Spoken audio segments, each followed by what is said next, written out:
Hello, everyone. Uh, a, warm, uh, a warm welcome to all of you, and thank you for joining us today on a Saturday morning.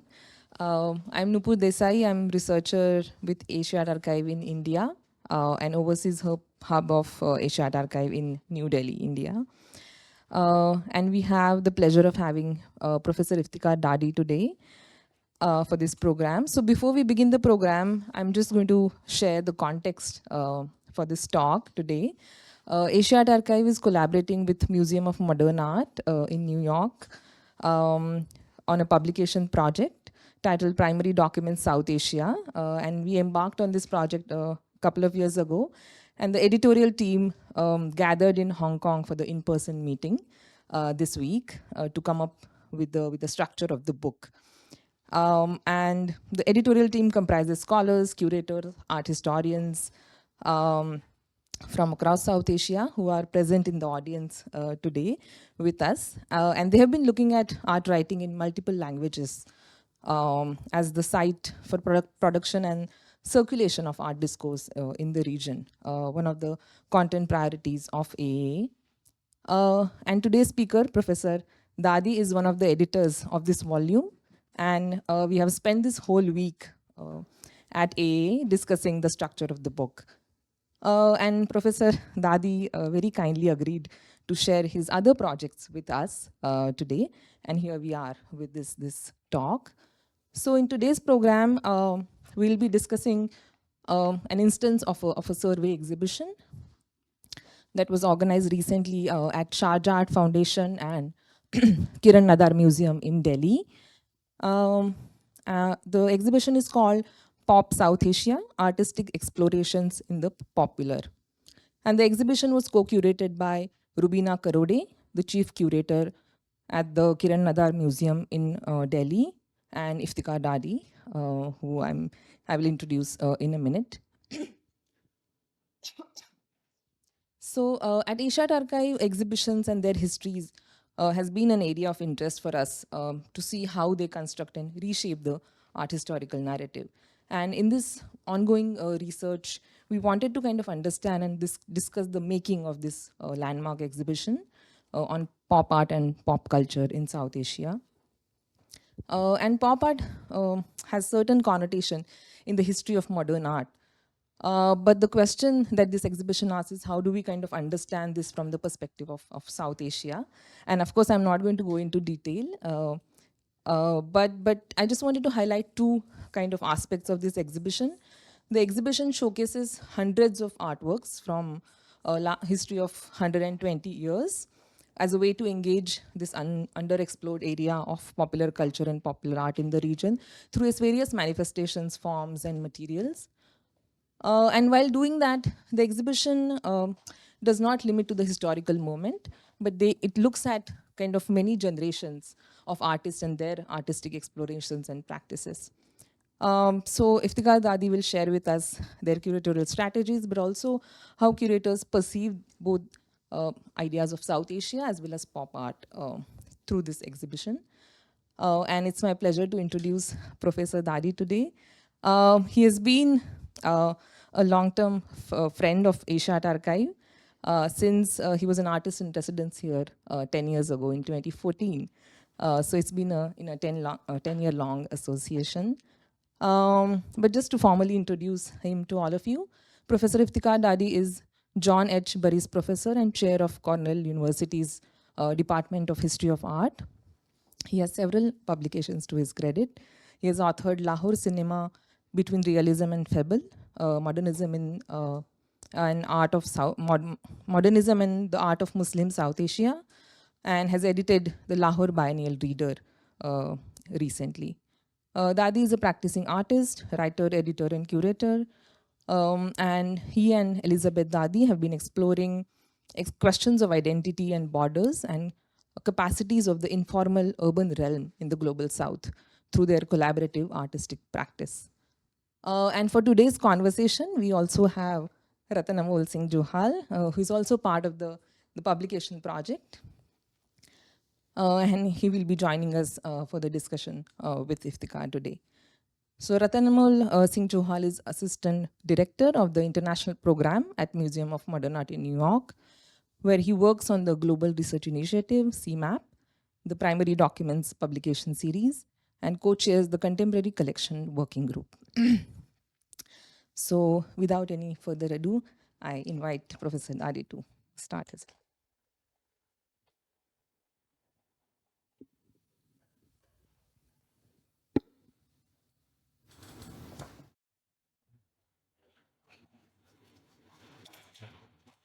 So thank you so much, Nupur, for the very kind introduction. And I'm very happy to present this in the context of, in this beautiful library in Asia Art Archive. Thank you all for coming on a Saturday. And, Hong Kong and pop I've always had this association, okay, Hong Kong with pop. So it's especially meaningful to present this here. And it's also meaningful in the context of as Nupur mentioned, the discussions we've been having all week with my fellow, team members, Ratan and Nupur, as well as Shukla Savant, Shanathanan, and Sharmani Pereira. So it's been really and Sneha, who's here. And I also want to thank Asia Art Archive and OSGE, especially for the kind introduction to present this. Okay, so so one of the ways that I got interested in the topic was because through my own artistic practice, actually. So I'm also an artist who's interested in thinking about really the relationship between conceptual art and or kind of critical ways of thinking about how one can engage with the popular. Uh, so I won't present my own practice today, but this exhibition grew out of this broad interest I have. And one of the ways in which, when I first started to conceive of this, the idea was whether, so on the one hand, there's been many practices that might be associated with something called pop in South Asia, but there's been no kind of overt movement, right? So there was no self-declared kind of a movement called pop art. Okay, so now I'll begin by giving some background. Okay, so one of the ways in which we think about pop art, just not just in globally, okay, is has also been changing in the last 10 years or so. And one of the ways in which you have pop is pop was of course initially associated with basically the New York artists, Warhol and Lichtenstein and so on. Okay, sometimes then you would include the West Coast artists like Ed Ruscha, etc. You may include the international group in the UK, as well as the new Borealists in France, and then the capitalist realism, of Sigmar Polke and so on, right? So that was really the ambit of how people thought about pop. But in recent years, this has been expanding, right? And so one of the ways in which a significant, kind of, let's say, volume in terms of scholarship was this book edited by Kobena Mercer, which was called Pop Art and Vernacular Cultures. Okay, and one of the essays in this was an essay by Geeta Kapoor on the work of Bhupen Khakar. Okay, so this is just I'm just showing you the table of contents to see the kind of scope of the writers. So there's there was a work on post-revolutionary China, for example, a paper in this, and then in 2016 there was also an exhibition at Tate Modern on a retrospective exhibition of Bhupen Khakar's work, which was in 2016. Okay, now around this time, okay, also other things happened. So I would say there are three important, let's say, uh, you know, uh, kind of projects that kind of, happened also around that time, around 2015. So one is this exhibition called International Pop, which is this one. Okay. Um, and so this is a show that started at the Walker Art Center, and then it also traveled to Dallas and Philadelphia. I can pass it on. People want to look. Okay. The second project, which also kind of happened around that time, is this exhibition called The World Goes Pop. Okay. And this was a show at Tate Modern. Okay. Maybe you can have a look. And I'll talk about these two exhibitions, but a work of scholarship that I find to be quite important is this book called The Long March of Pop. Okay. This is a work by Thomas Crow, and it deals primarily with American pop art, but in terms of methodology, it's an important contribution because it thinks about pop not just in terms of artistic, in terms of its genealogies and legacies, of also incorporating like folk music, okay, print culture, okay, really from the 30s onwards. So it doesn't just look at pop in the US as having emerged in the late 50s and 60s, okay.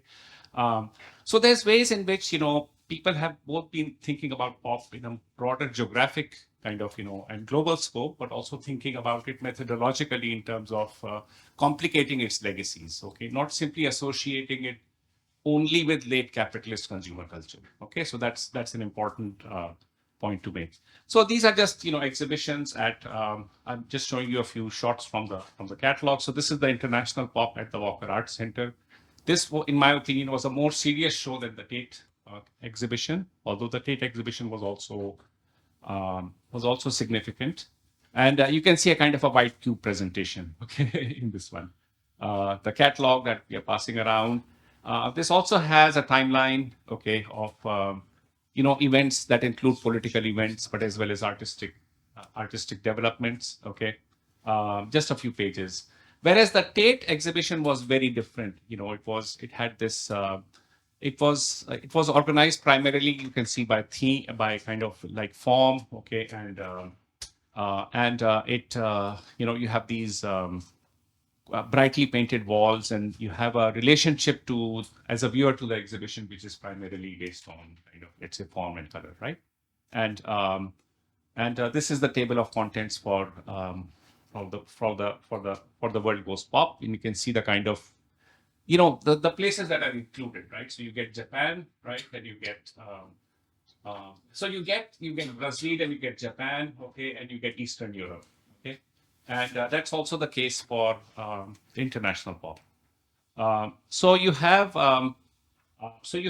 in a way, in the last 10 years, you've had an increasing awareness of how to think about pop art as a modality of practice, okay, and in terms of incorporating other parts of the world beyond, let's say, the North Atlantic, okay, okay. And just I'm reading a review from David Joslitz, who actually visited both exhibitions and wrote a review about them, and he says international pop, which is the thick black catalog, okay, the one from Walker, allowed visitors to encounter distinctive national histories side by side, while simultaneously demonstrating how these genealogies merge into something that might be called global, in terms of both aesthetic convergences and geopolitical divergences. By contrast, the World Goes Pop, which was at Tate Modern, which had all those colored walls, right, collapses distinct historical genealogies into an entrepot of works drawn from diverse places, but grouped together in loose and often indistinguishable thematic galleries. Bright walls of deeply saturated colors punctuate the installation. The global is submerged in a kind of shrill hilarity where politics can be just as much fun as sex. Okay, so he's clearly not a fan of the Tate exhibition. Okay, and but he's also talking about and I think this is important. The crux of the theoretical differences between the two exhibitions may be found in the organizers' opposing choices in handling British and American pop, whose outside influence in the international art world may accurately be termed imperialist. Any exhibition seeking to decolonize pop, okay, must likewise acknowledge both the indispensability and the inadequacy of pop's dominant narratives as developed in the Anglo-American world. I believe this necessarily includes submitting such work directly to critique from artists living and working elsewhere. And certainly that's the case. I'm on board with this, but I believe that this still, in a sense, ties kind of, it still kind of, in a sense, situates, New York, okay, basically in a kind of a necessary relationship with pop. And I think One of the ways that my project begins to complicate this is by looking at genealogies and legacies that are actually not replicable, across the world. Okay, so when we come to South Asia, I'll come and discuss that. Okay, and then this, the last book, which is the Thomas Grove, which is not an exhibition but a scholarly study, which I mentioned methodologically is important for me, which is to think about the rise of folk music and folk art in the US as well as contemporary graphic design from the UK. Okay, and you can see from his title he goes all the way back to something like 1930. Okay, for his legacies. Okay, now what is South Asia? Okay, so let's come to okay, so okay, so South Asia is you've got if we go by the SARC definition, okay, official definition, it includes 8 countries, um, and it's roughly 25% of the world population, right? And it also has a very influential and important accent, right? Okay, so this is this is the challenge, right? Okay, and and one of the ways that I'd like to think about, continue to think about pop in South Asia is to also, kind of explore its valences into, as it bleeds into the popular, right? And rather than as a flat universal response to the celebrity image and the consumer commodity, right? Which of course it is that, but it's more, right? Um, so what is the, how do we think about the popular? The popular as a kind of vernacular culture, the popular as a kind of as a political formation, right? And but also thinking about the nature of the public sphere in South Asia, which some theorists have talked about as being a split public sphere. Okay, and I'm also, of course, drawing from cultural studies as well as subaltern studies in terms of thinking about all that, right?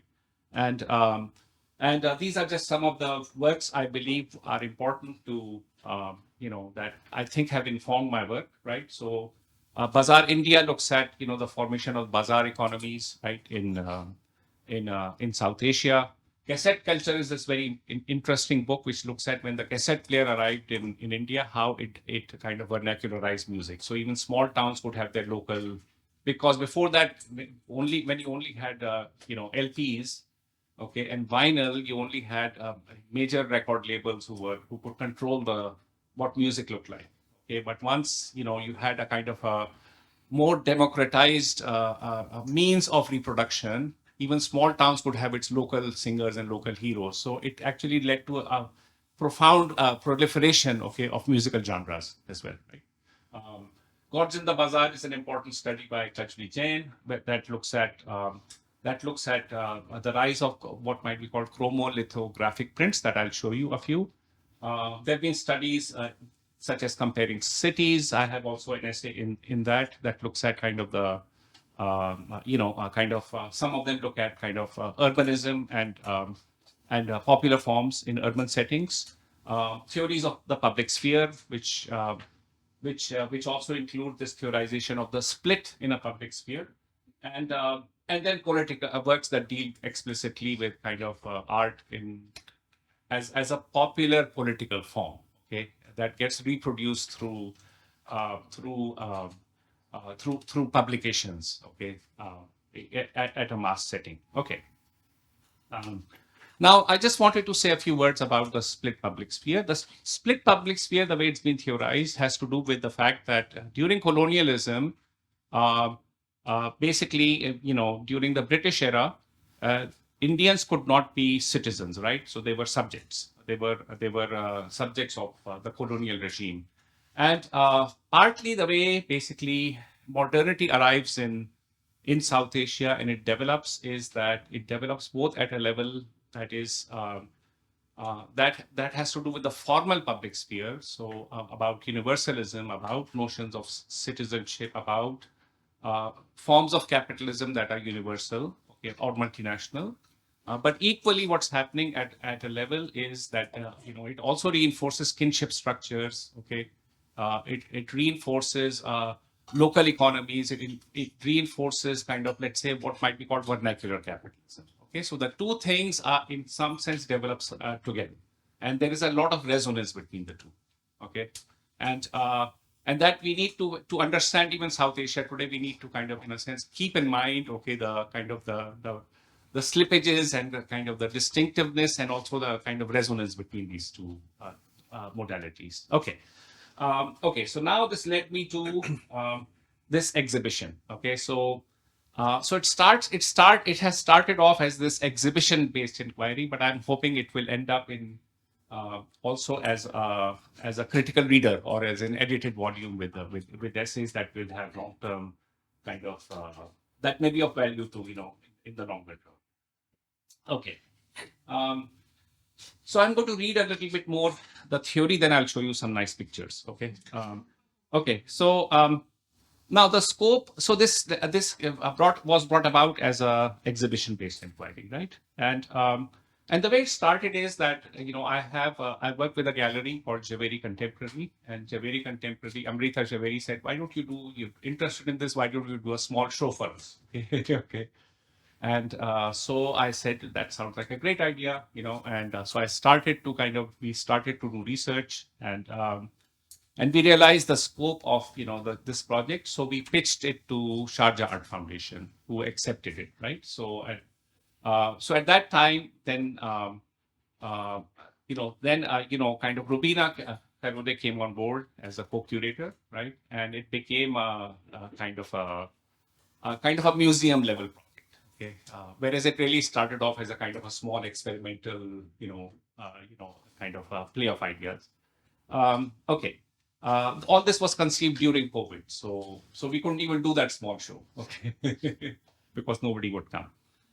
So I want to thank also, my co-curator Rubina Karod for and as well as Amrita Javeri for, all the work that they did to work for this project. Okay. So the reason it became an exhibition-led inquiry is that the idea was to borrow, kind of, in a sense, bring work together. And one of the nice things that Sharjah, we asked them and they said, any loans are okay, right? Which is kind of unheard of, right? Museums don't really tell you that. And so that was very good, although we didn't have enough time to secure all the loans. For example, there are museums we wanted loans from, but they were giving us a timeline of 1 to 2 years to even process the loan. Right? So those works we couldn't do because we had to do this because Sharjah also shifted its schedule due to COVID and the biennial. So we had 6 months we had a 6 month notice. Okay. Okay. Um, so pop art in South Asia and the diaspora does not constitute a single movement, right? So that's important to note. So there's no one movement in South Asia that distinctively called itself a pop art in, like in India, or although there were developments that took place in having what might be called a pop character in places like Baroda, in places like Dhaka, in Karachi. Okay, I myself have been associated with something called Karachi pop, although we never used that name when we were doing work. Okay. And then also we are looking at artists from across South Asia, right? Um, and um, and another thing that we are kind of, in a sense, looking at is that unlike the other projects, and there's also another project on Latin America called Pop America, okay, that looked at the 60s and 70s. So it was delimited by a time frame. Okay. But one of the ways we wanted to actually challenge the limitations of the time frame was to actually not limit it to a specific decade or a specific time frame, but to actually emphasize the character of intergenerational dialogue, which we find to be important for the artists we are looking at. Okay, so it also includes what a Japanese art historian has called proto-pop practices. Okay, or in other words, practices that emerged before the so-called recognition of pop as starting from the late 50s onwards, right? And you can imagine that in Japan, this would be a very important way to think about about the wood block print and things like that, right? Okay. Um, and so to organize the show, we basically came up with kind of 7 sub themes. Okay. Okay. So one example of proto pop is the artist Raja Ravi Verma, who died in 1906. And Ravi Verma was, a kind of he was an academic painter, and he turned his academic painting skills to paint Hindu mythology, but also he also converted his paintings to chromolithographic prints, right?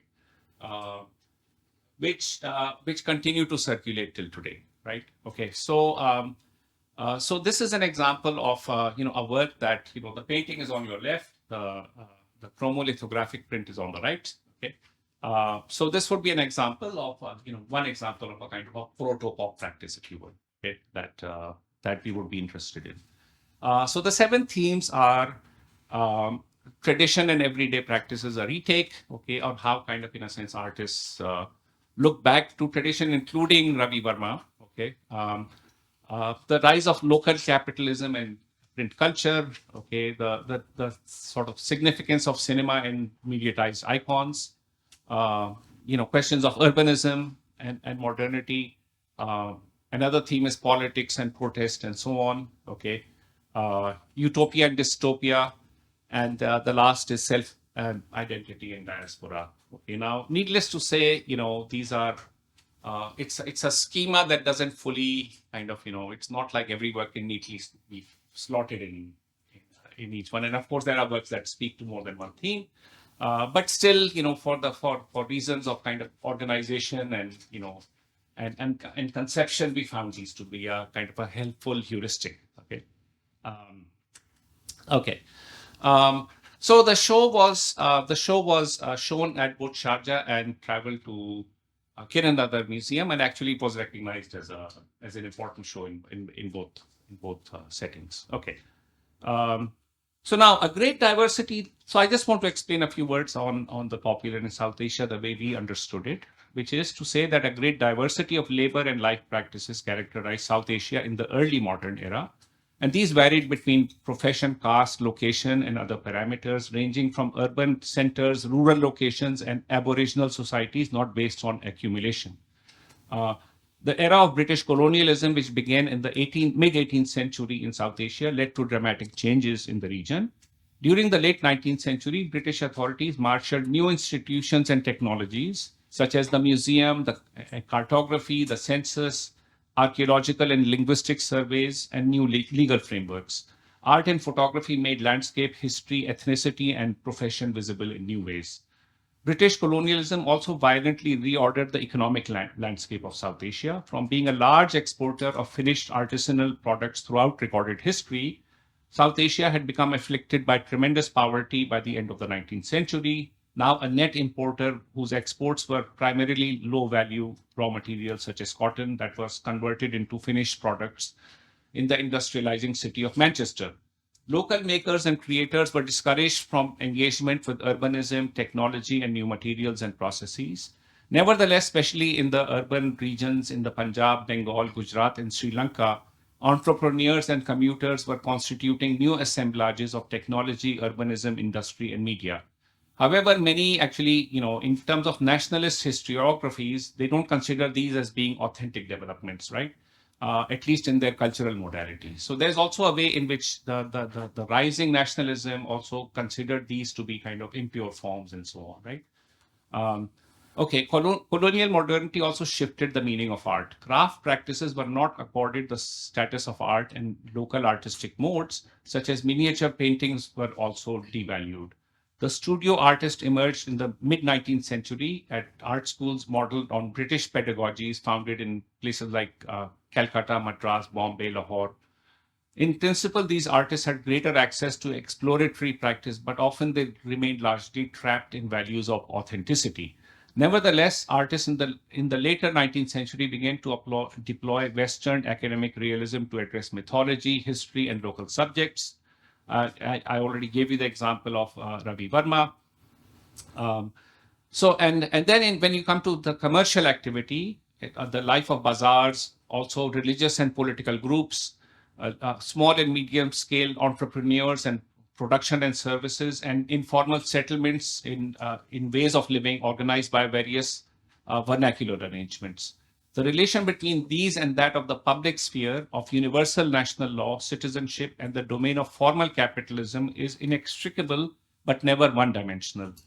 Over the last century and a half, media in South Asia has made enormous inroads into the popular imagination. So examples would be the rise of the chromolithographic print by Ravi Verma, right? But also the cassette revolution that I talked about, that book, the VCR, right, starting in the 80s and so on, and the expansion of satellite television in the 90s and digital media revolution unfolding today. And many of these are actually significant non-state forms, right? So in other words, these are forms that are non-state and they're also demotic or vernacular to some degree in the sense that they're accessible to a wide variety of producers, right? Okay. Now, South Asian publics continue to be cross-hatched by conflicting claims of languages, caste, gender, regions, classes, and above all by their varying ability to achieve recognition and voice. Urban groups have long deployed these diverse, popular, aesthetic, commercial, and political modalities to stake claims of participation and representation. And the arenas are national in some dimensions, such as politics, institutions, and infrastructure, transnational in many ways, having to do with migration, media flows, and commodity circulation, and subnational or local, having to do with local networks based on customary or local linkages, right? One has to operate at all these three scales. Okay. Art historian Kajri Jain's analysis of bazaar prints has shown how aesthetic regimes of popular are inextricable from commerce and exchanges organized by kinship-based credit networks, informal production arrangements, and bazaar transactions premised on the ideas of efficacy that incorporate popular aesthetics and economics. Okay, I have more, but I'll skip. Um, so the popular also notates the realms of informal life and the vibrant flourishing of vernacular capitalism and societies in the public sphere of South Asia. So, in other words, one of the ways we think about when we think about, let's say, I mean, economists and sociologists and urbanists look at something called the informal, right, which has to do with both kind of, let's say, working conditions, right, and also living arrangements. So, in terms of, let's say, India is quite an industrialized country in the global south, right, but what do you think is the number of people who work in the informal economy versus the formal economy? Any ideas? Okay. Of the percentage? 85%. Yeah, 85% people work in the informal economy, right? Okay. So there are millions of people in cities who are actually not part of, or they're not subject to labor law, they're not subject to formal banking arrangements, et cetera, et cetera. But of course, all of these things have a relationship to the formal economy as well, right? There might be small suppliers that supply inputs into, a car factory may have, sub-suppliers that are actually informally organized, et cetera, right?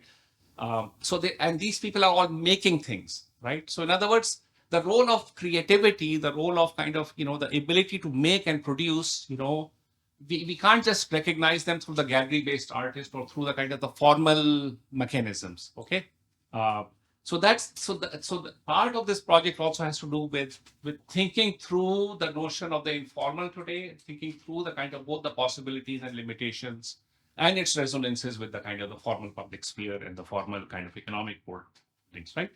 So so pop art. So these are some of the elements, you know, um, the split public sphere, the public life lived according to normative and regularized understanding of the public sphere versus another dimension of life characterized by social informality, kinship, and devotional affiliations, and bazaar capitalisms from above. Artists, therefore, that's one contention that artists therefore possess an enlarged canvas of possibilities that they can address in their practice, right? And this is among among uh, the hopes that that this project wants to achieve, right? Um, uh, so thinking about artists have so the idea is that artists have drawn upon and intervened in these arenas. So pop art in South Asia consequently develops with reference to multiple lineages and thematics. So not just the advanced kind of consumer capitalism, right? Okay. Artists' imaginative engagement with traditional and performative modes of devotional craft and folk practices is one approach. Others include addressing large-scale transformations engendered by print media, print culture, cinema, and the digital media. Artists also comment on political impasses, partition, migration, displacement, and borders, conjure ideas of utopia and dystopia, and tackle identity, gender, and belonging and self at both at home and in the diaspora. Above all, they employ play and humor and embrace aesthetic life words engendered by craft, technology, urbanization, commodity circulations, and media flows. So, this project therefore calls for a more capacious understanding of pop as a constellation of artistic practices that resonate among multiple lineages, a conception that I would argue is a more adequate to the to think through the heterogeneity and diversity of experience that characterize life in South Asia. Okay. Um, so the other thing has to do with also the role of the museums, galleries, and collectors, critics, journals, and art schools, right? So in the popular, so we always lament that in global South we don't have these things. We don't have museums and we don't have journals and critics and writings, etc. Right? But the problem in um, the popular realm is precisely the opposite one, which is the of excess, basically. Okay, okay.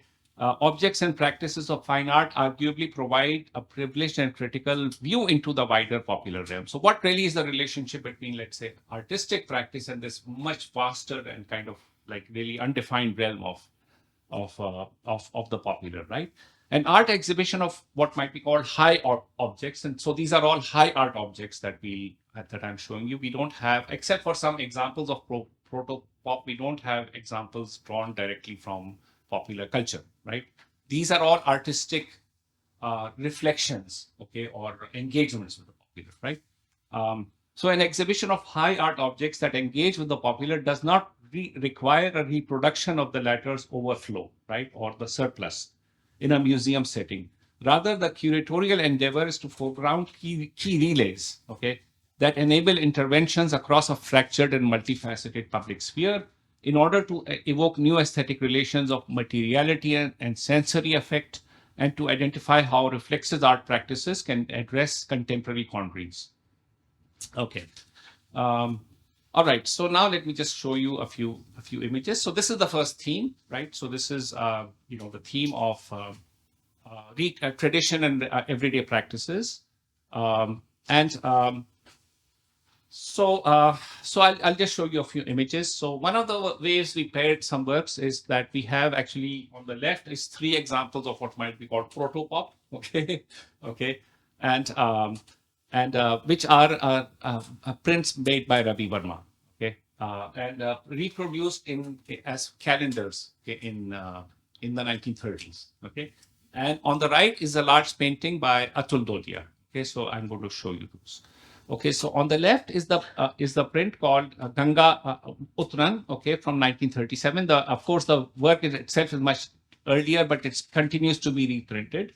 So it's reprinted by this a chemical manufacturer. Okay, so also notice the commercial entanglement, okay, with religious imagery, right? Um, and Atul Dotia, who's a contemporary Indian artist based in Bombay, okay, looking at the same image, okay, after Raja Ravi Varma, but also there's a self-reflexivity where you have the Ganga is replaced by Duchamp, okay, new descending a staircase, right, and then you also have Duchamp looking, in the corner, and Atul Dodia himself, kind of in a sense, a shadow of himself, kind of embracing the scene. Okay, okay, okay. So this would be an example of why we think intergenerational ways of thinking about pop is a more productive way than to delimit it specifically by time. Okay. Um, Another example is this work by Pushpamala N. Okay, who's this is again based on this Lakshmi image in which she poses as Lakshmi is based also on Ravi Varma painting and chromolithograph. Okay, um, and other works that we can kind of think about in this scene is these reverse glass paintings by K.G. Subramanian. We had two works by K.G. Subramanian. One was his illustrations of children's books that has been reproduced here and is in the Asia Art Archive Library.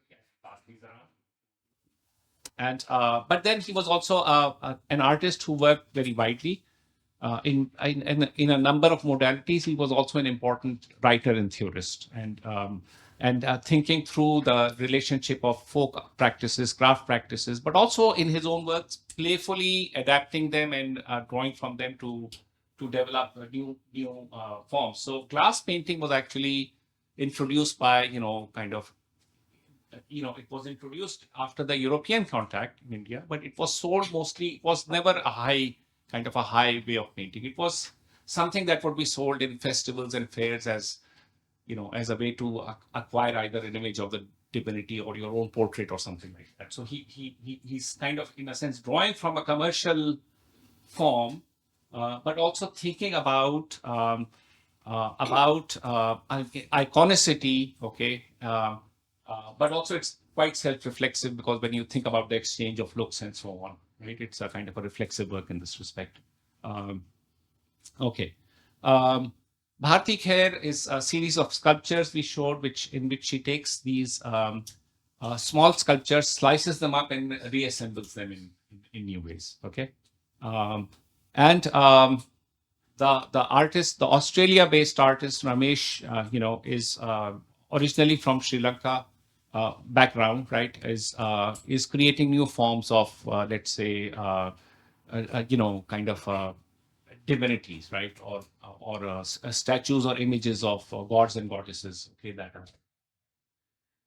that draw from his understanding of mythology, but of course also draw from kind of the like informal ways of practice and so on. As well as Seher Shah, who did a project called the Black Star Project. Okay, one of her early works, which looks at images of decorative images of from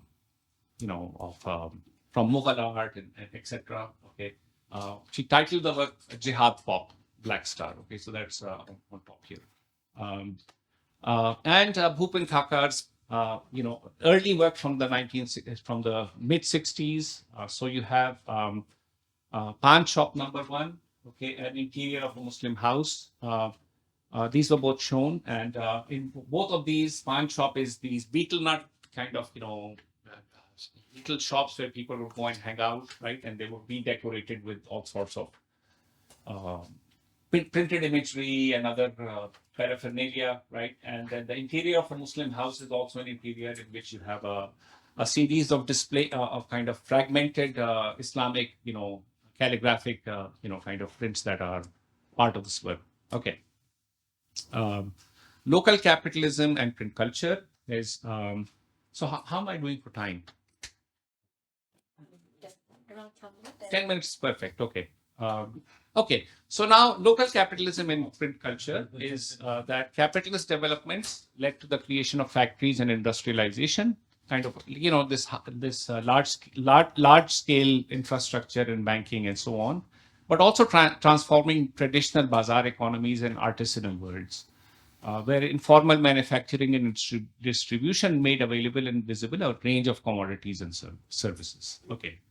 Um, so this is Hangama Amiri is originally from Afghanistan. Now she's based in the US.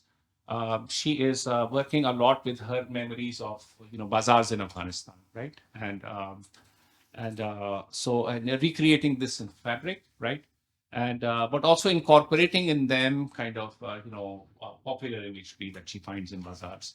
She's very interested in women's participation in the bazaar economies, which includes things like beauty salons and other places that would have been women run, right? So there's a gendered aspect to this as well. Okay.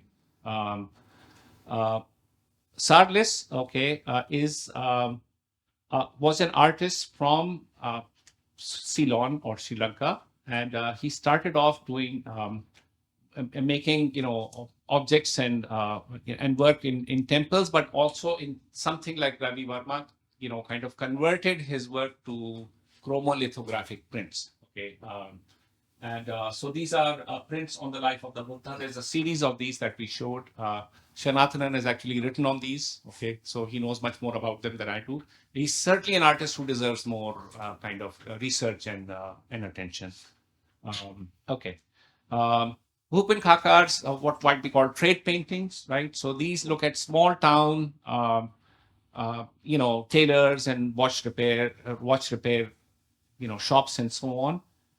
So they are, of course, in a sense, a kind of a documentation of small town commercial life, but they also draw from a school of painting called company painting during the British colonial era, which was looking at professions. Okay, um, and they're also painted in a way that evokes signboard or paintings that done by signboard painters. Okay. Um, this is a work that looks at matchboxes, okay, and the kind of let's say the images that would be reproduced on matchboxes. So of course, this one has to think of this in terms of the rise of kind of, let's say, capitalism, right? Where you have this wide branding of matchboxes, okay, and some of these are real and some of these are invented by him, right? So, okay. Um, Okay, and this is a recent work by Aisha Jatoi, who made this work in response to COVID, okay, being locked up, in her house due to COVID. She's a Lahore-based artist, and she worked with these local printers who print posters of for festivals, religious festivals. So she worked with them, and so she has these were giveaways. We had 100 of each, okay, for people could take home. Okay. Okay. And so uh, this is some of her, and then she has also texts in Urdu that are also uh, very evocative.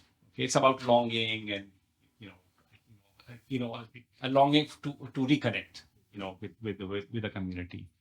Chitra Ganesh, who's New York based, okay, has long been working with images of a body, of an influential body of printed materials called the Amar Chitra Katha, which are these cartoon books, okay, that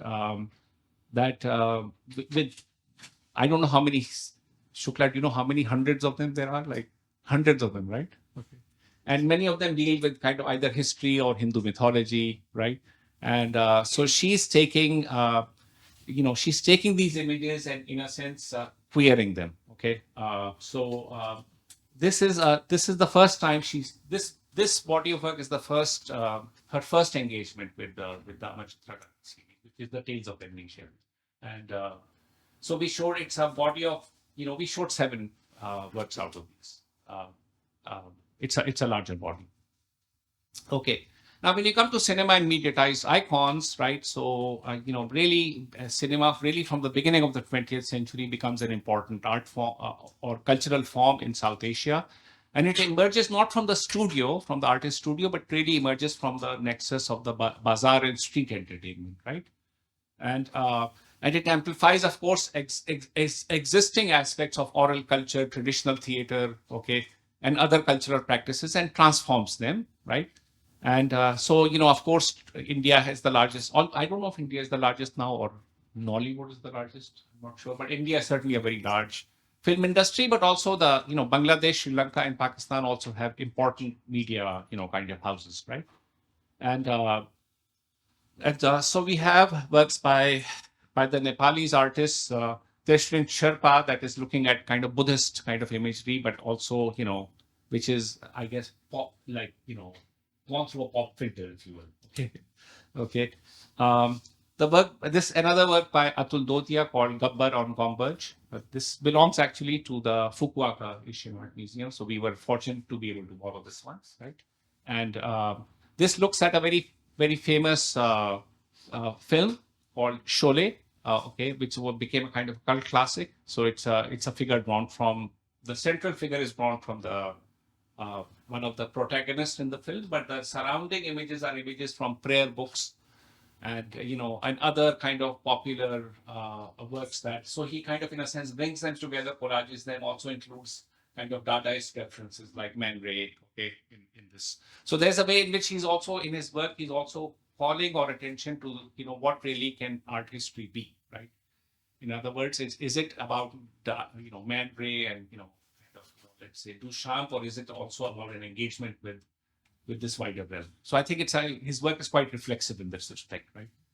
And so an installation shot, right?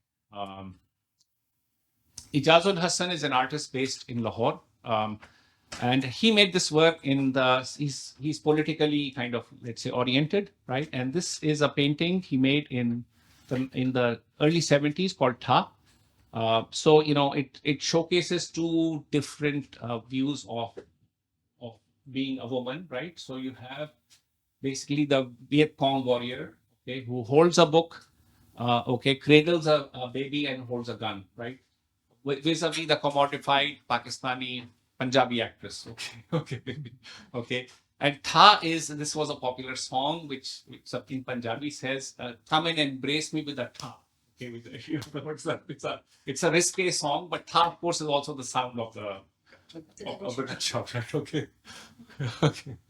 Um, Okay. Ahmad Ali Manganhar is a Pakistani artist. He's very interested he trained as a signboard painter before he became, and a cinema hoarding painter before he went to NCA and became an artist. So what he does is that he utilizes signboard painting techniques to paint actually two important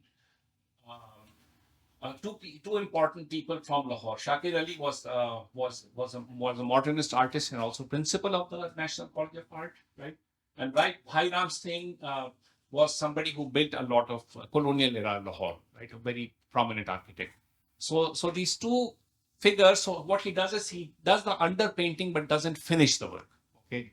So it gives you an awareness of the kind of, let's say, the technique of kind of, let's say, painting and representing these. Gino Gauci is an artist from Afghanistan, but now living in Germany. Okay, and she was displaced because of the Afghan kind of war. She was displaced many times, right? And one of the ways she wanted to reconnect with her family life is that she had these, she had pictures of her family. She went to Kabul and worked with a local sign painter and asked him to reproduce these in paintings, right? And he came up with his own narrative, right? What he found to be interesting about somebody's hairstyle or somebody's kind of facial expression, etc. So it's a collaborative project that looks at kind of her her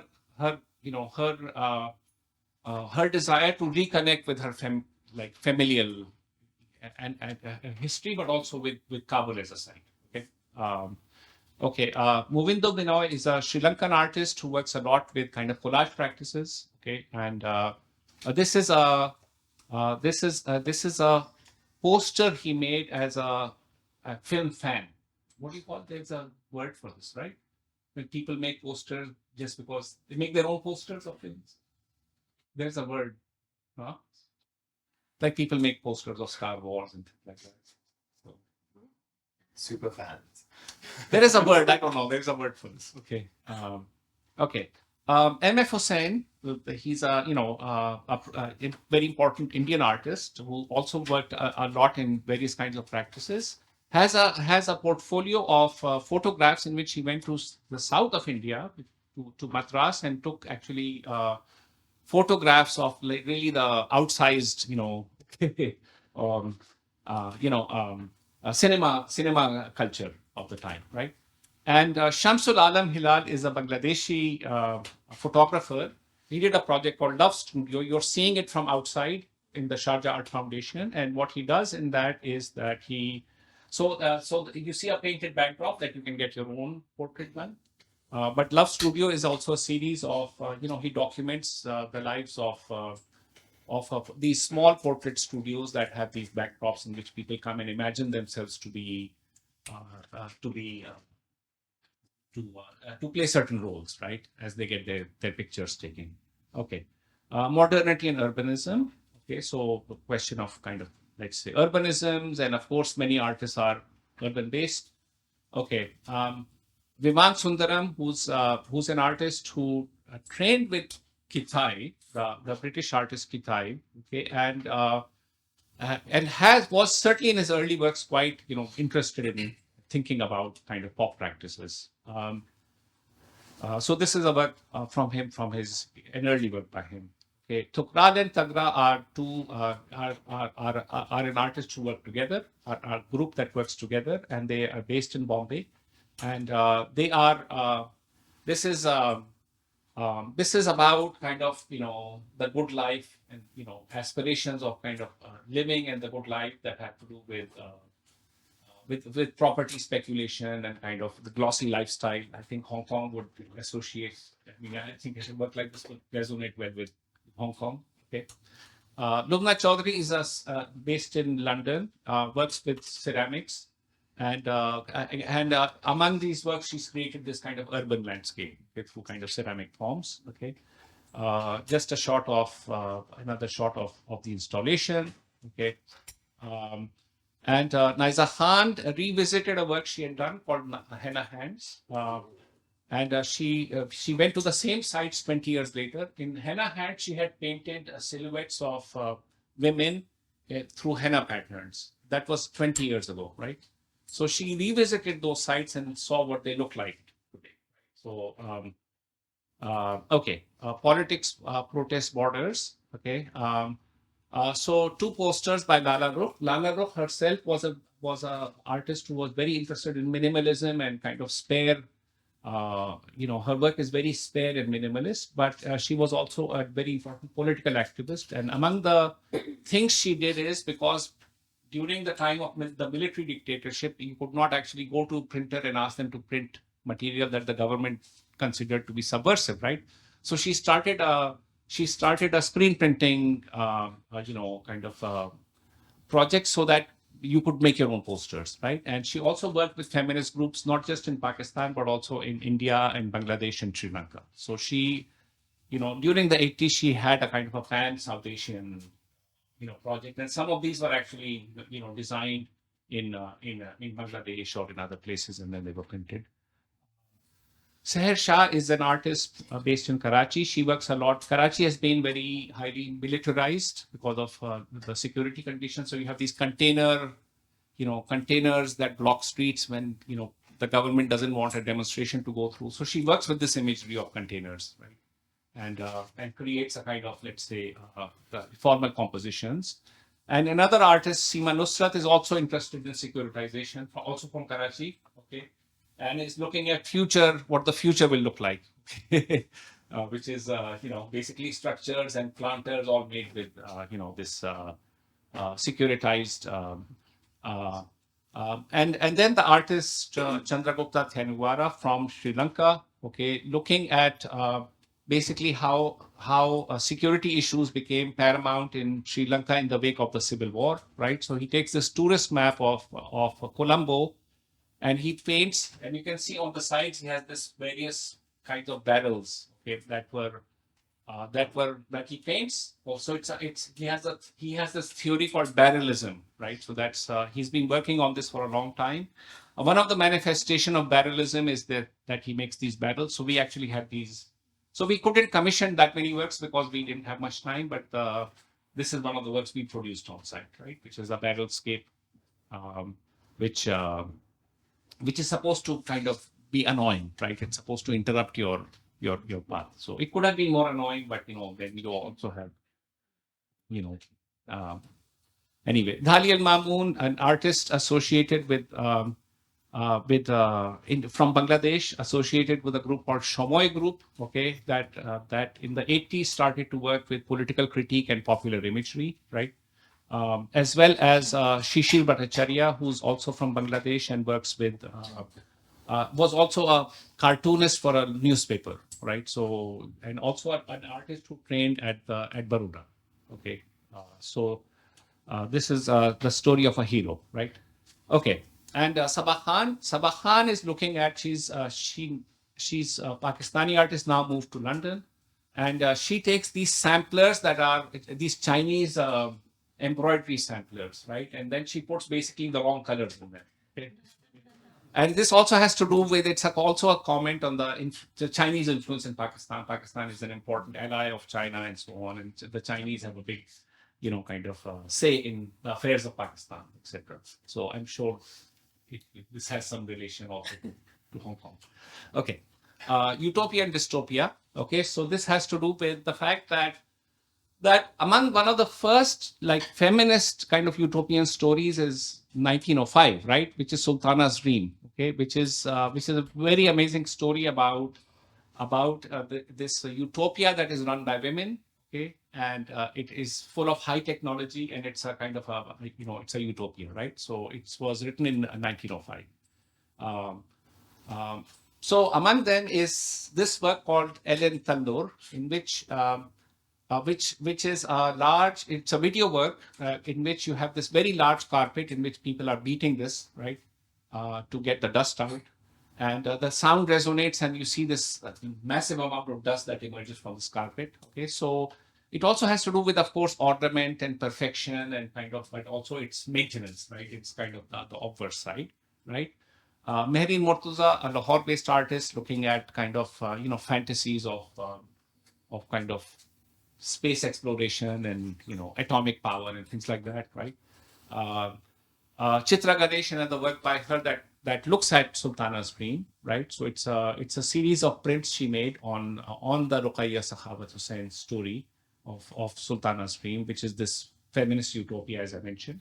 Okay, Ram Rahman, an artist and photographer based in India, who made this like a clumsy looking machine called Wish Machine. Okay, and it's made with mechano parts, and it brings together popular culture, but also images of like Indian political leaders like Ambedkar and Nehru. Right, so and it's a kind of contraption. You can see like a do-it-yourself kind of thing that actually doesn't work very well. Right? So it's designed not to work very well. Okay, okay.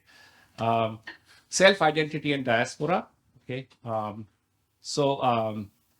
Basira Khan is a New York-based artist, okay, and she made these prayer rugs. These were embroidered in Kashmir, okay, and which are basically there's a feminist, there's a feminist message to this, right? So she's looking at.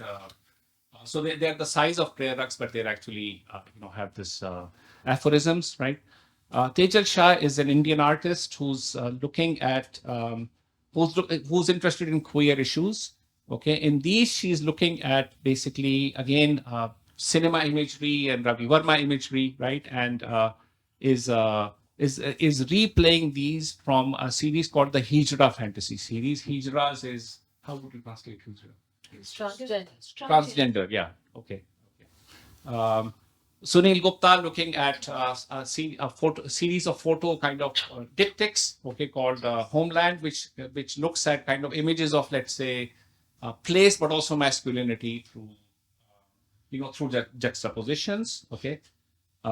Ravinder Reddy, so he's well known for his large heads, but we actually found this work to be quite interesting because it deals with also, kind of, so everyday women in urban kind of life, in fashionable urban women. But then the way he paints, the wide eyes are also signs of, in Hindu iconography, that's a sign of divinity as well, right? So there's a way in which he's also collapsing this relationship between kind of everyday life, kind of fashionable everyday urban life, and the divine image, and also kind of problematizing notions of kind of desire and eroticism and sexuality, etc. Right? Anwar Saeed, a printmaker from Lahore, looking at a work called Different Possible Endings of a Story. So, what will the future of South Asia be? Will it be, will it be like, the atomic bomb, or will it be the, some other future, right? So, it's a kind of a series that replicates Gandhara imagery, layers it with kind of epic, kind of, scripts and so on from different eras, right? Okay. Uh, and another work by Gino Gauci called Dreams on Wheels. So this is the same Afghan artist who lives in Berlin. And what she did is that she took these skateboards to Kabul and asked a sign painter to paint these skateboards. And so there are 6 of the skateboard ones which are in color. And when she did a residency in Delhi, she asked a kind of a craftsman to emboss a skateboard. Okay, so again, this has to do with, so it's taking traditional forms of vehicle decoration and sign painting, but transporting them onto onto skateboards. So also a comment on her own life about of mobility and migration and so on. So let me end here. I mean, there are other works, but this I think gives you an idea of the show. And I'm sorry I took too long, but it's and I hope we can have some time for a discussion.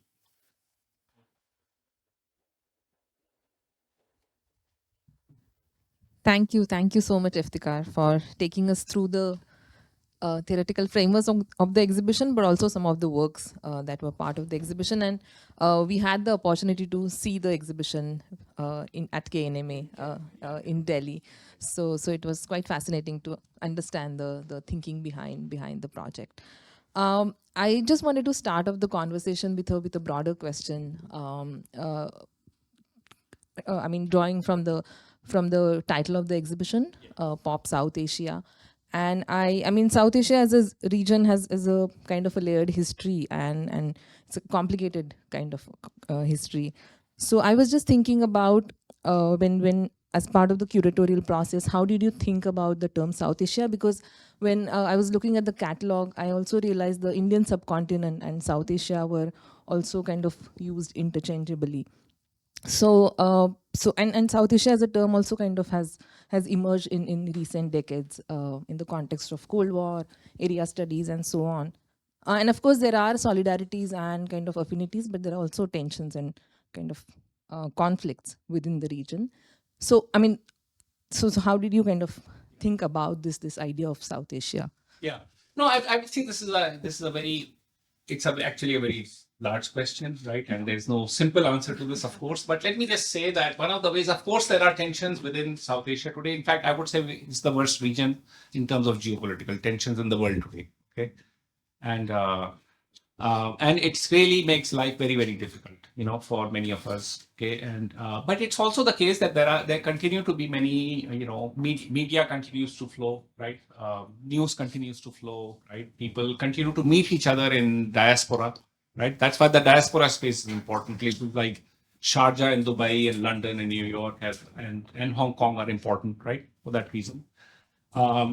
So it's not like and South Asia, of course, all the regions are, at some level, they are all an invention of the Cold War and so on, right? I mean, we know the critiques of kind of, let's say, the geopolitical mapping of the world in the wake of not just by basically colonial era, but also in the post Second World context by the Americans. Okay, so that is very much there, right?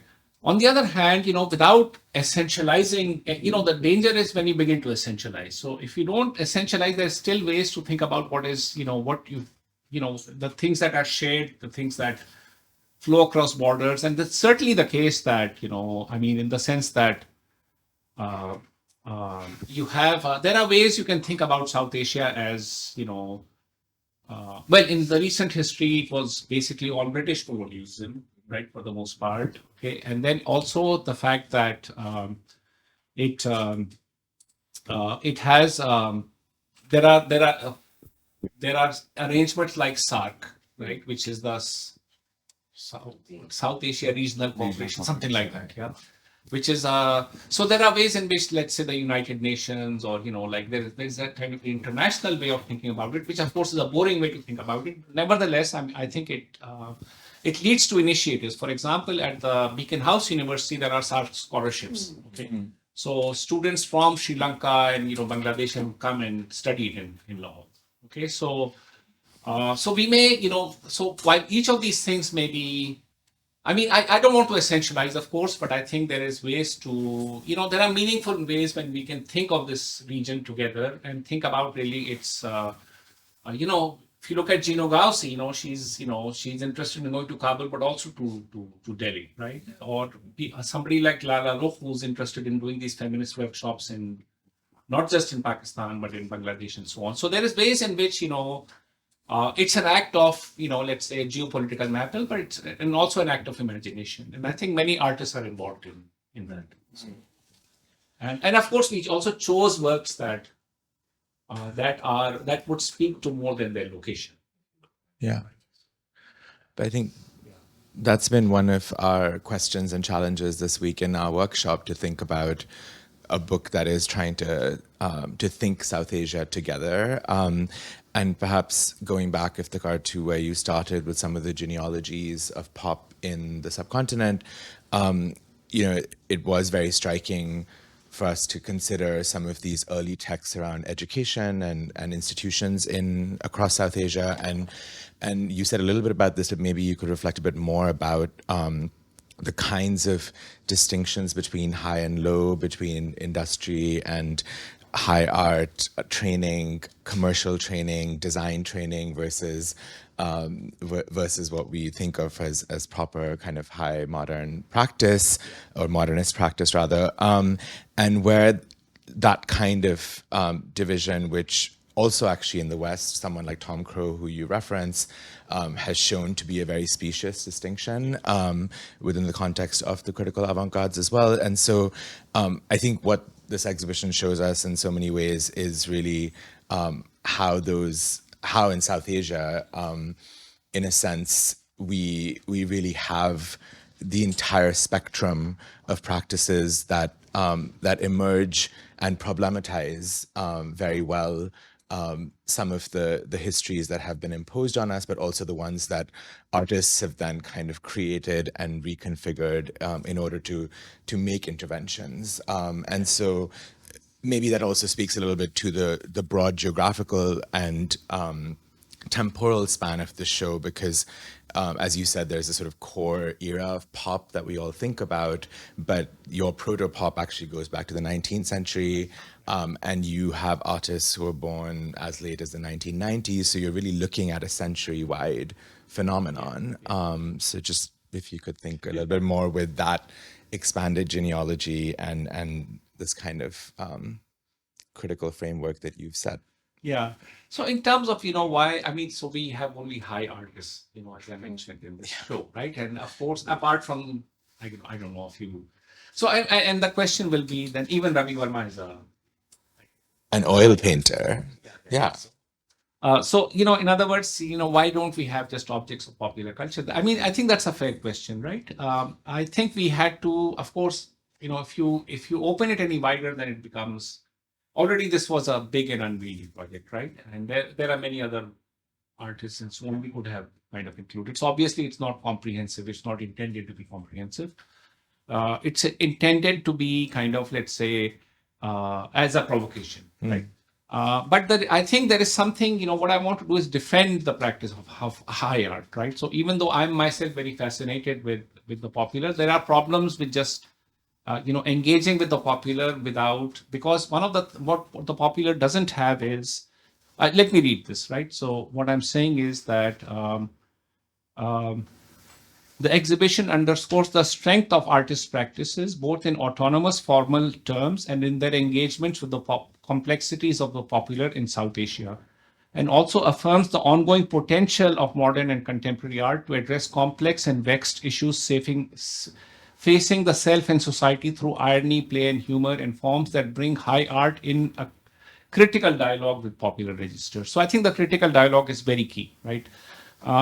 The dialogue is more important than ever at a time when forces of intolerance and exclusion in the region are increasingly appropriating popular mediums and aesthetics. So we know that for example, that the right kind of populist right-wing forces are very adept at using WhatsApp and kind of lots of other popular kind of forms, right?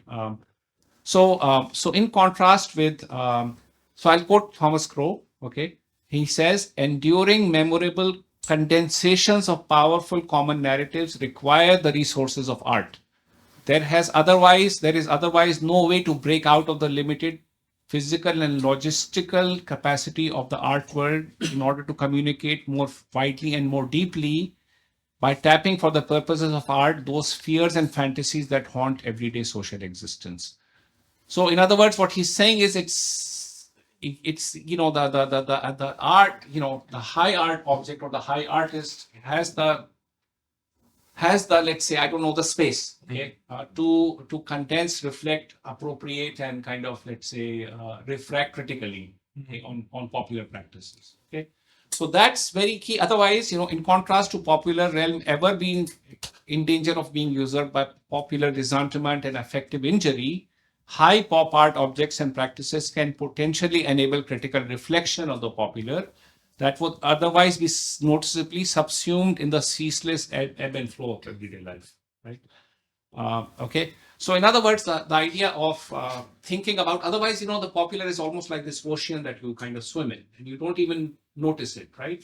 And popular forms by itself, by themselves, in terms of their valence, are neither progressive nor regressive, or can be used in both ways. So you really, so here is a kind of a defense, and maybe, of kind of, let's say, the ability of the artist to kind of to have a critical take into this film. That's a conceit of this show. Yeah. Okay. Which I'm sort of pushing on a little bit, because I think the popular really problematizes that position of the high artist as well. And I think the structuring of many of the works kind of also propose how so-called high artists are very much implicated in the logics of pop, also in the technologies that surround it, particularly circulation technologies, which you addressed as well. And someone like Ravi Verma, of course, is an example of that, where he's, of course, painting oil on canvas, which is the highest of high art forms, but is then able to use a modern printing technology to create these chromolithographs that can pervade the market. And of course, if you go all the way to the other end of the century, you have artists using the technologies of mobile telephony, of quick circulation through YouTube, video, etc., to do similar things. So we two videos by Abdul Halik Aziz yes, that I didn't show here, but they deal with contemporary life in Colombo. Yeah, exactly. And so I'm just putting that on the table, that I think I think the claim is even more radical than perhaps just thinking about how artists have kind of critically reflected on popular culture, to really think about how popular culture has kind of structured modes of practice itself, right? But I will leave that. No, I would agree with you. Yeah, I would agree with you in the sense, but people don't want to ignore. Don't kind of ignore.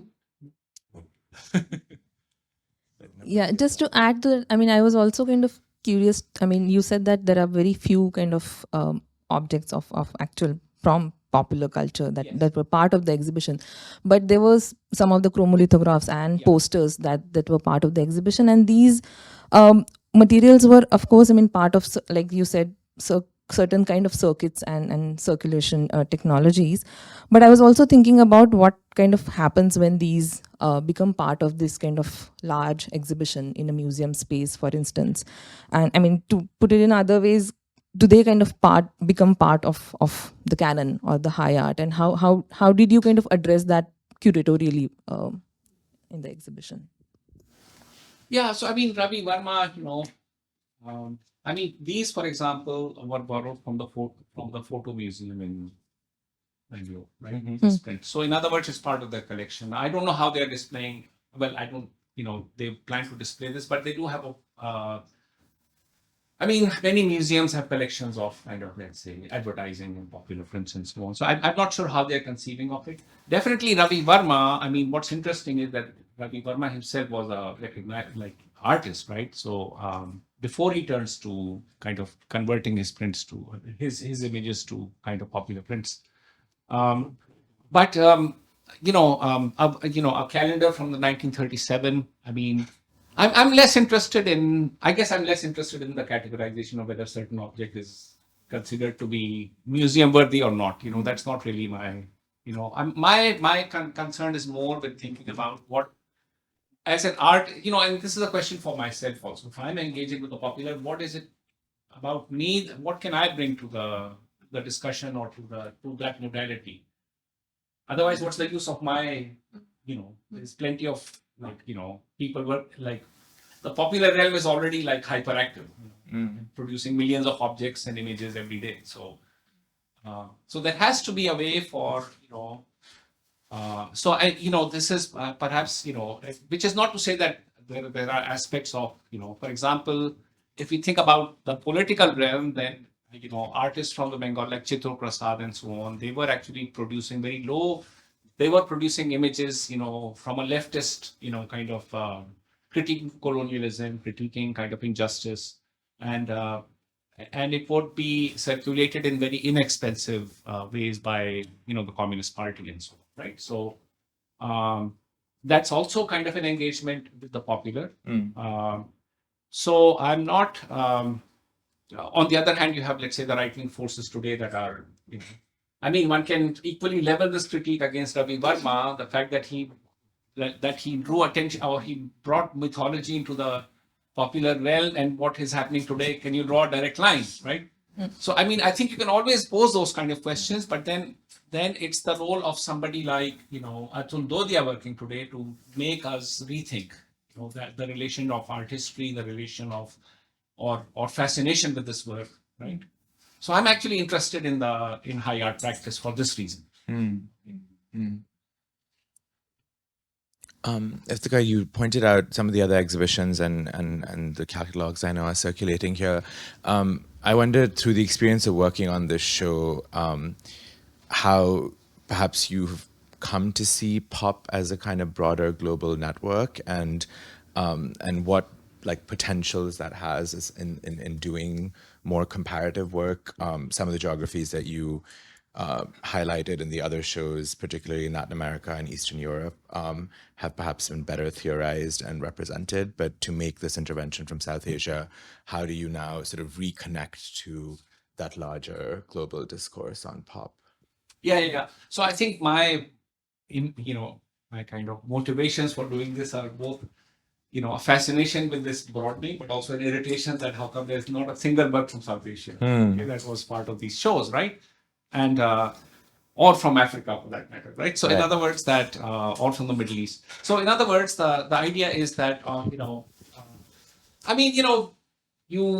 people are interested in broadening these categories and globalizing them, right? I mean, this has happened with other movements as well, right? Impressionism, for example, was also a modality that was practiced in Japan and other places, right? So there are ways of thinking about, as an art historian, thinking about movements. One of course wants to think about, or Cubism. There was a project in Japan Society called Cubism in Asia, right? So those would be examples of thinking about, what might be considered to be quintessentially Western kind of, let's say, movements, but really seeing them in ways that are, in which you have, kind of, let's say, contribution, participation, engagement from other, lineages, other geographies, right? And I think this would be part of that same project. Okay? But it also, I think, then begins to problematize. I think that's why I'm interested in that book by Thomas Pro, because it's, the one way to do it would be to say, well, we know what New York pop looks like now. Let's go and see in South Asia what equivalent works we can find, right? But that doesn't really get to the. So I'm interested in seeing, if artists today are working with the surfeit and excess of popular imagery or objects or commodities, then what does that relation look like for South Asia, I guess, right? So posing a question that way is perhaps lets you address the specific, histories and lineages and kind of aesthetic developments that take place in a geography, but also think of them in relation to global practice. I mean, see what happens is that you need, no movement or artists in South Asia call themselves pop artists. So that was actually an opening, right? Because then I am free to reimagine and reinvent this, okay, on my terms, right? Okay, and to kind of, in a sense, to look back to practices and to look at current practices and to think of them in this register. Now, that's a certain kind of a, let's say, position, right? On the other hand, it's also the case that, when you think about the larger stakes of decolonization of knowledge, right? You do need labels, and you do need names, and you do need categories, right? So it's, as an art historian, you have an ensemble of categories you work with. You can invent new ones, right? You could invent Deshi Margi or something, I don't know. Okay, but the question is that it also has to be a comparative project that makes sense at a not just within South Asia, but also at a level of discourse and concepts. Okay, that are. So I'm also doing it as an art historian, okay, who's trained as an art historian, wants to intervene in that. Um, so it's a balancing act. Yeah. Okay. And I guess that formulation of Yeah. indispensable and inadequate that David Joslet used Yeah, and you yeah. quoted, I mean, in a way, what you're saying is that considering, I mean, New York becomes one node in this larger Right. network of Right. pop in the 20th century, and that considering Warhol and Rosenquist without thinking about what's happening in the rest of the world is also kind of inadequate Exactly. as a pop phenomenon. And every manifestation is both essential and inadequate at the Right. same time. Right. Something like that.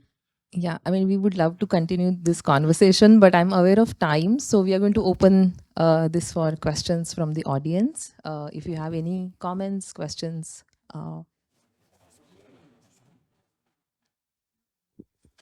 So there's a guidebook that Sharjah published that is circulating, and there's a copy in the library here, the AAA library, and I'm also hoping to bring some fellow thinkers together to do an edited volume.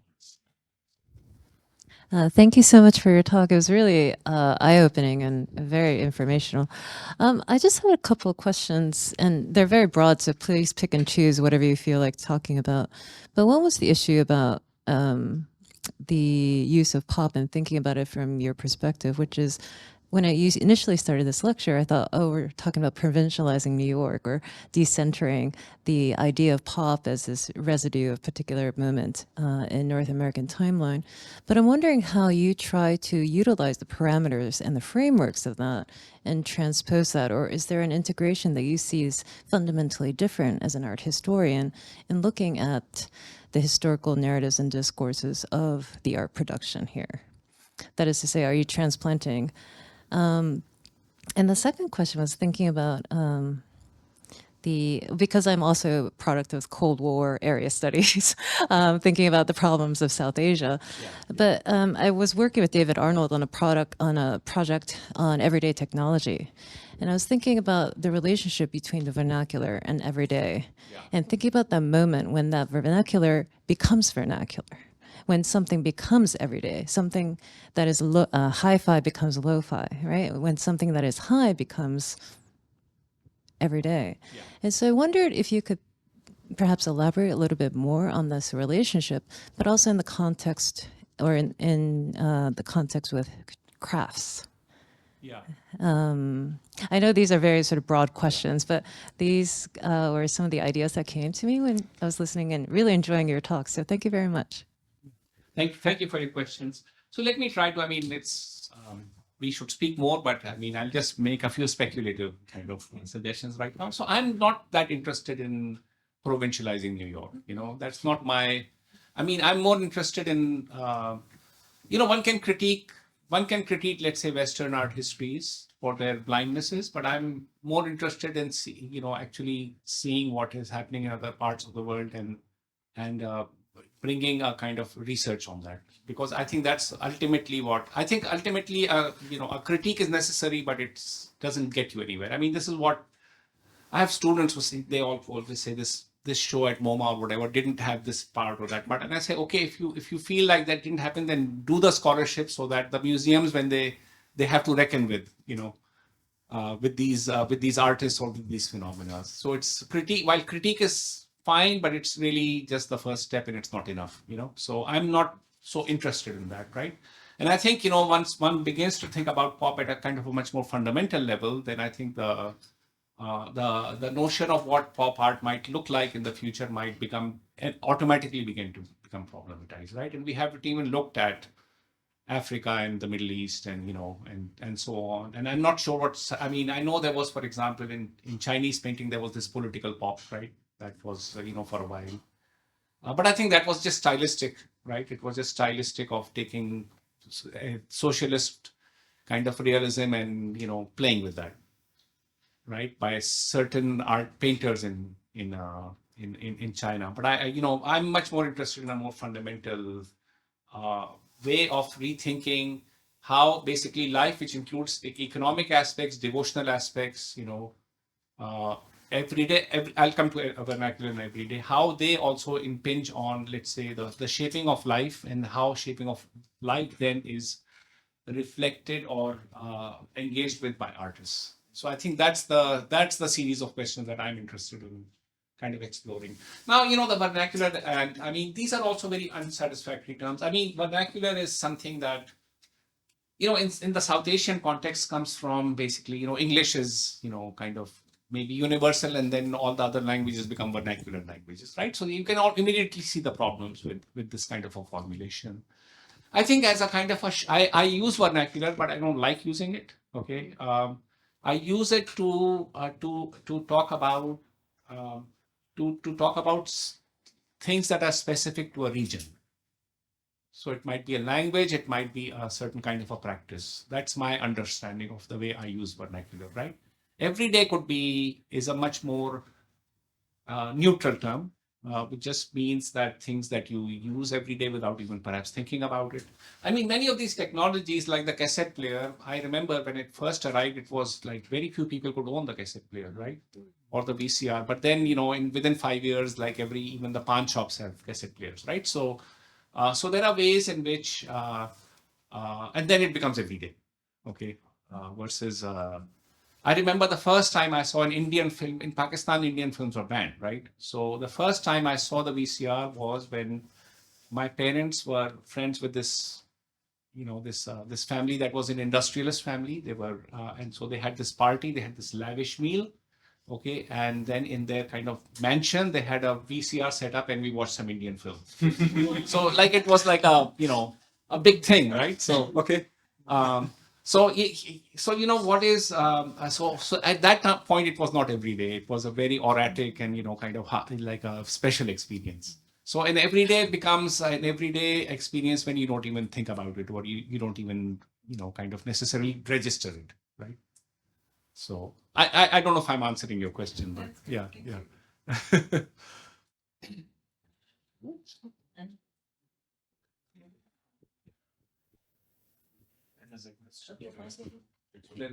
Because she's kind of there's a question from the audience.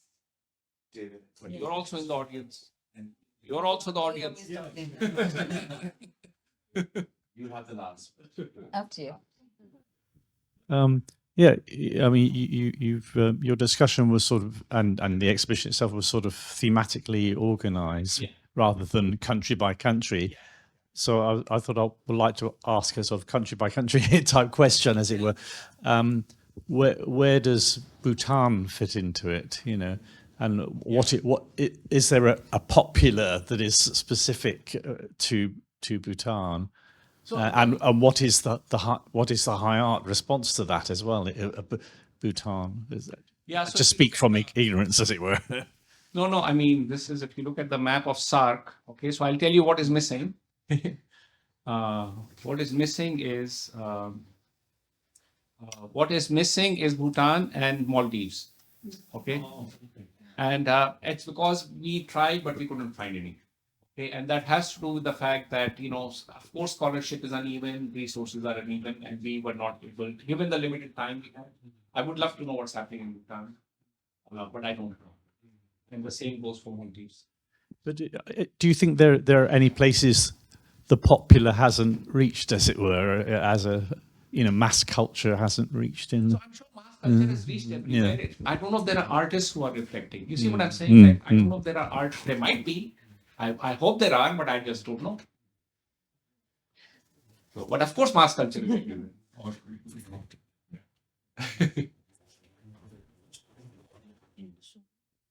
So I was just actually going to take off from there, because I think the trajectory of many of these objects is actually very complicated. For example, if you think of Ravi Verma, and he makes these oil paintings, which, if you remember, I told you that he first puts them on display in a solo show in the late 19th century, and realizes there's a larger audience for these paintings. So he actually has photographs made of them. And then when he realizes that these photographs sell, he thinks of making them into oleographs. And at the first instance, when he's making these oleographs, he's not thinking of cheap reproductions. He's actually making lithographs with 32 stones because he's actually aspiring to the condition of painting. Yeah. Right?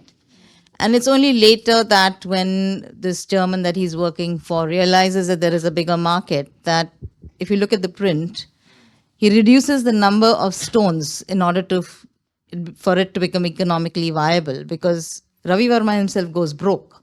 He can't produce prints that have 32 colors, right? So he sells the press. Yeah. And so that's when these objects begin to circulate, and then the fact that that process of circulation makes him enter into the domain of the so-called profane, right? That they're now everywhere, right? Whether these are labels, soap labels, or these are labels on shopping thing, whatever. And that's the interesting phenomena, really, that the way they circulate actually removes the kind of aura around these objects, right? On the other hand, I think what she was alluding to, in some sense, was also the way high art objects that were singular are now entering into the domain of the popular, say for example, through the museum products of shopping bags, tea coasters, etc., etc. That's happening. And what you also see is this strange phenomena, especially in India, of the so-called high art objects, say for example, an Abanindranath Tagore Bharat Mata painting, which is now being appropriated by the right wing as a sign of a certain moment in history, right? And then now being circulated as a multiple image, right? I think that's you also have that phenomena, I think, in some sense.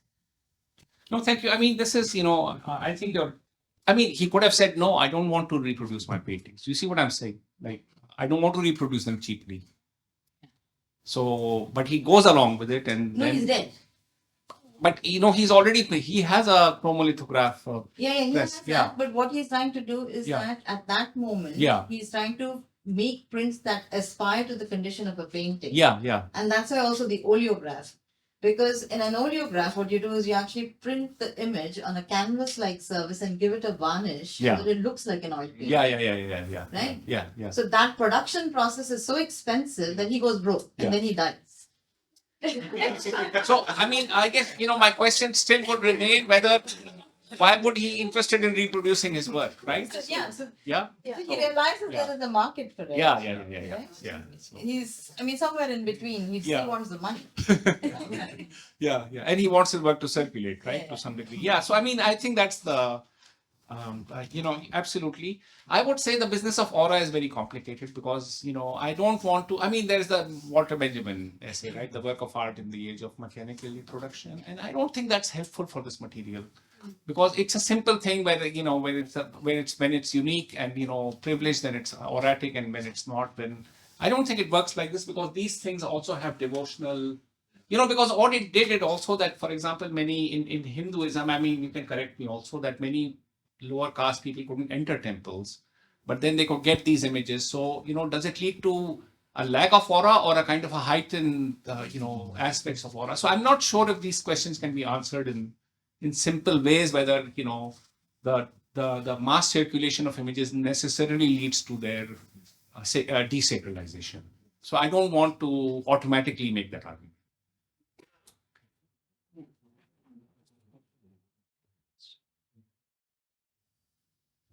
Yeah. Maybe we can take one last question before we wrap. Yeah. I was thinking a bit because you mentioned miniature paintings, and I was thinking of the many traditions of various forms of painting, contemporary, what would have been contemporary, what would have been folk in the Indian traditions, and how. Because you mentioned miniature paintings in passing, and that got me thinking about the various traditions of paintings in the Indian context, which at some time might have been pop, at some time might have been folk, or however they would have been perceived, and how there's a certain hierarchy that comes into play in the modern context. And I was wondering, but there's so many interactions, and the one that comes to my mind is how music is emerging in projects such as, for example, Coke Studio, which, so I'm from India, so I love Pakistani Coke Studio, of course, and how the lyrics, the and the compositions are capturing our imagination because they're coming from various sources. But of course, such projects would come under, say, pop culture. And how these interactions, just what you think of these interactions and how they maybe destabilize some very entrenched hierarchies, or if they just kind of co-opt them. Yeah, no, thank you. Very good question. And also an example of cross-border, flows, okay, the Coke studio. Yeah, I think, the question is, I think you also have to think about what colonialism does to structures of knowledge, right? So in other words, that the way we think about, so basically, I would say there is no such thing as craft until the Industrial Revolution. So when we all talk about craft revival, craft is born to die, if you will. Because the moment it emerges as a category, it's already under erasure through industry. That's why we are always trying to save crafts, but we never secure that crafts are okay, right? Because it's a category that emerged already under erasure as an opposite category to the industrial commodity. Okay, so it's born to die. Okay, right? So the same thing happens with our notions of music. What is classical, right? Music, okay, and which is also being kind of worked out in certain ways through. I mean, it's not that there weren't hierarchical ways of, let's say, knowledge systems and cultural systems in South Asia, but they were reformulated under colonialism, right? That's what I'm saying. And the same thing with painting, right? So in other words, that it's the studio artist that emerges from the mid 19th century onwards, okay, and that then becomes, I mean, let's say in ways of, let's say in the Mughal era, you may have these karkhanas or these ateliers that make leather objects or metalwork or books, right? So so when does, let's say, a painter who's painting a miniature become an artist? Do you see what I'm saying? So I think those notions of kind of an artist that it doesn't do crafts and that doesn't do works on easel formats and so on, right? So that's a kind of a translation of certain like certain modes of kind of mediums and professions and kind of, let's say, aesthetics and all the privileges associated with it to the artist that we understand it today, right? So but that's what we have inherited, from the last 200 years, and that's something we have to work with. Now, in terms of popular musics, of course, yeah. You'd have to, as I mentioned with the cassette revolution book, right? So what happens is that actually at that time there's a number of new genres that emerge, because there are people singing popular ghazal, there are people singing bhajans, there are people singing, songs in different languages and so on. They can all market their own cassettes very cheaply, right? So it's a very good study. And before that, you only had what was it, Gramophone Company of India? Mm-hmm. You had one or two, there were one or two record producers, and they got to say what music was, right? So I think So I'm very interested in non-state and non-decentralized technologies which enable this proliferation, and ways of expressions that would not have been possible before. Are these proliferating forms reducible to earlier forms? Yes and no, in the sense that they transform. They may take elements or vestiges or lineages from earlier forms and transform them in new ways. So one has to kind of, in a sense, kind of understand them in that way.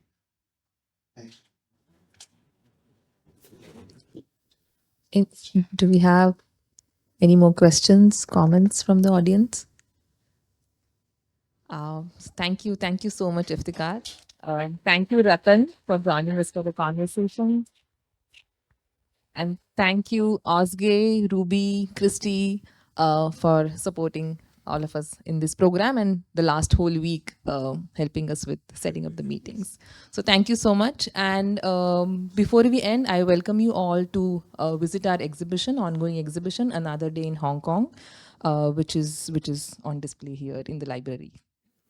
Thank you so much.